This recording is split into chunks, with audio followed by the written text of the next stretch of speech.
Nabasa ko yung statement ng ating Pangulong BBM at sinasabi niya na hintayin na lang daw humupa ang bagyo before pa magawa ng paraan or kapag karoon ka ng rescue operation na talagang effective. Ganun. Ngayon lang ako nakarinig ng isang gobyerno na gumib up para alam mo yun, para mag-responde doon sa natural calamity na kung saan maraming ating mga kababayan ang nakita mo naman lumulubog. Tanong, nasaan na yung pera? Nasaan napunta? Yung mga pondo na nilaan para sa flood control projects. Kasi dapat before pa dumating, handa ka na. Before pa dumating, mayroon ka nang magagawa. At yung mga proyekte mo dapat, yung perang nakalaan dyan, dapat na-implement. Ang tanong, asan ngayon yung mga yun? Dapat i-account yan Dapat ang mga Pilipino hindi tulog.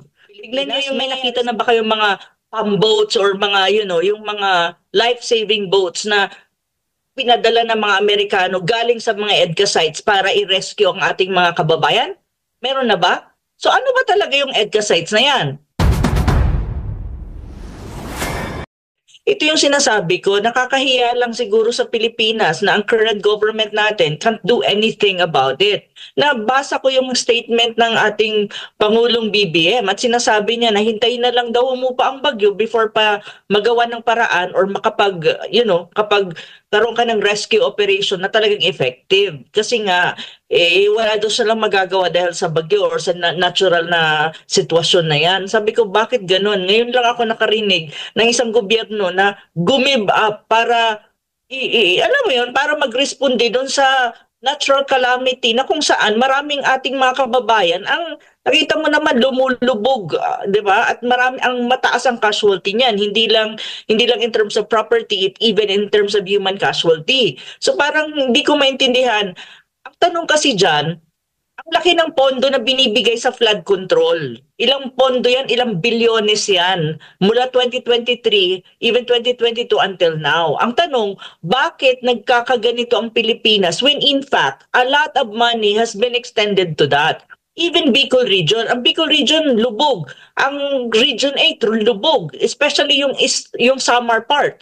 Tanong, nasaan na yung pera? Nasaan napunta yung mga pondo na nilaan para sa flood control projects? On the other hand, ang sitwasyon ng Pilipinas, when you talk about bagyo, hindi na bago sa atin. Bata pa ako, siguro mga 6 years old pa lang ako, alam ko na taon-taon, bawat buwan ata, may bagyo na pumapasok sa Pilipinas. With that kind of knowledge and awareness na may ganito tayong natural calamity na nangyayari every now and then, every month sa Pilipinas, ang hindi ko maintindihan, bakit hindi magkaroon ng proactive na solusyon ang current government on this?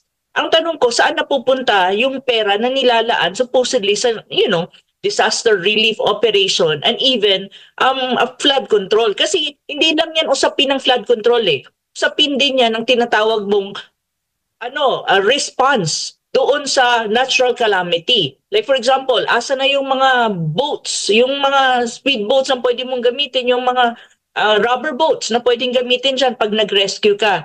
Tapos, asan yung mga tao na dapat nakahanda na? Kasi dapat may preparation before pa dumating ang bagyo. Kasi mayroon naman yung may balita ka naman dapat dyan na darating ang bagyo, ito yung intensity niya, ito yung kanyang gravity. So before that, you have already preparation. After that, you're ready. And then post-bagyo na mga gagawin mo for rehabilitation. Pero it seems that the government is so helpless na i-address itong bagyo na to. And this is not just the first time. This is how many times already. Yan ang sinasabi mo, tama ka nga MJ. Ang fact checker right now ng current government ni Pangulong BBM is ang Mother Nature mismo para ilabas kung ano ba talaga ang nangyayari sa Pilipinas, kung saan ba napupunta ang limpak-limpak na bilyones para dyan sa mga proyekto na dapat na-implement at dapat hindi nagkakaganyang Pilipinas. Nakakahiya tayo. Kasi hindi lang naman tayo ang nagkakaroon ng bagyo Other countries, China would face the same thing. Other countries would have the same bagyo at the same typhoon. Malalakas din. Pero look how they respond and look what their government is doing. Ang bilis ng recovery, ang bilis ng responde sa atin. Oh my God, yung ating Pangulo mismo nagsabi na hintayin na lang natin humupa before pa tayo makagawa ng paraan. That's really, that's really frustrating and disappointing coming from a president. Pero I'm sorry, Mr. President. I mean, I'm a Filipino. Concerned ako sa aking, lalo na sa aking probinsya. I think devastated ang Samar, both the western, I think eastern and even northern Samar. That's my province eh. So yun na para bang, Diyos ko Lord, hanggang ganito na lang ba tayo? Hintayin na lang ba nating humupa ang bagyo before tayo makagawa ng paraan? So yun eh, nakaka-disappoint at saka nakakainit ng ulo. Kasi inaano ko yung mga reports na nangyayari at the moment eh. Malaking question yan na dapat tanungin ng mga Pilipino kung bakit until now, ilang bagyo na ang nagdaan under current administration this year, laging ganito ang nangyayari sa atin. At saka one more thing, when it comes to these things, there are already modern technology na dapat magbe-benchmark tayo sa paano ginagawa ang disaster relief and response ng ibang country. May benchmarking ba tayong ginagawa?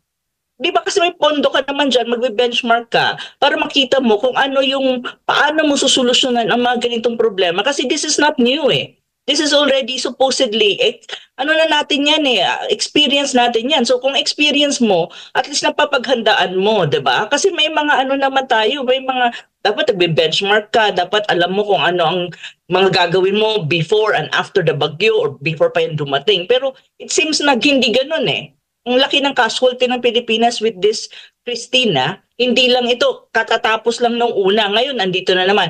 Paano yung susunod? Kasi ganito talaga mangyayari na ngayon kasi you have such a problem as climate change. So expected yan. Kasi ang Pilipinas, sentro talaga ng typhoon, storm, and even lindol and even volcano eruption. So dapat ang gobyerno natin proactive, hindi hintayin na dumating at maging reactive. Proactive dapat eh. Before pa dumating, handa ka na. Before pa dumating, mayroon ka nang magagawa. At yung mga proyekte mo dapat, yung perang nakalaan dyan, dapat na-implement. Ang tanong, asan ngayon yung mga yun? Dapat i-account yan eh. Dapat ang mga Pilipino hindi tulog. Tignan nyo yung nangyayari sa Pilipinas. Natural disaster pa lang, walay na tayo. How much more sa iba pang issue? How much more gera? Nakakainis eh. How much more gera? Hindi nga natin malabanan yung typhoon eh. Makikipag-gera pa tayo, Diyos ko Lord. Tsaka Prof, nagpapatanong si Arlene ng Germany. Nanonood po siya sa ating palatuntunan. Akala ba raw ho natin na itong additional EDCA sites will boost relief operations in times of disasters? Ito na yung panahon para patunayan daw, Prof. Yun na nga, EDCA sites, ilan yan? 9. At ang mga kano, ang sabi nila, one of the reasons why we have the EDCA sites is to help and also to mitigate climate change and relief operation during disaster. Ang tanong ko, so asan na ngayon ang mobilization ng EDCA sites? May mga Amerikano ba kayong nakita na lumulubog dyan sa Pilipinas, sa mga area na kung saan devastated ng bagyo na Christine para mag-rescue sa mga Pilipinas? May nakita na ba kayong mga boats or mga, yung mga life-saving boats na pinadala ng mga Amerikano galing sa mga EDCA sites para i-rescue ang ating mga kababayan? Meron na ba? So ano ba talaga yung EDCA sites na yan? Kasi lang naman, smoke screen lang naman kasi yung sinasabi ng disaster relief. Actually, it's not. It's really about American interest and using the Philippines as a pawn for whatever kind of plan they have in the future. War against China. Ganon yun eh, ginagamit tayo. Ang mga Pilipino naman hanggang ngayon, di pa rin nagigising sa katotohanan na hindi kayo at hindi tayo makakasandal kay Uncle Sam. Kailangan nating tumayo sa sarili nating paa para tayo maging mas effective na country, effective government to serve the Filipino people. At hindi dapat mag-rely sa mga Amerikano para sa ating mga pangangailangan. Ngayon, asan yung mga EDCA sites na yan? Ano yung gamit nila? Disaster yan. Ilang disaster na ba ang nagdaan? Ilang bagyo na ba ang nagdaan? Wala kang makitang direct help coming from the United States when it comes to disaster rescue and relief operation. Meron ba? Meron ba? Kasi wala akong makita eh. Wala nga, hindi nga dapat nga sila ang unang nagre-responde kasi sila daw ang ating big brother eh. Pero asan sila?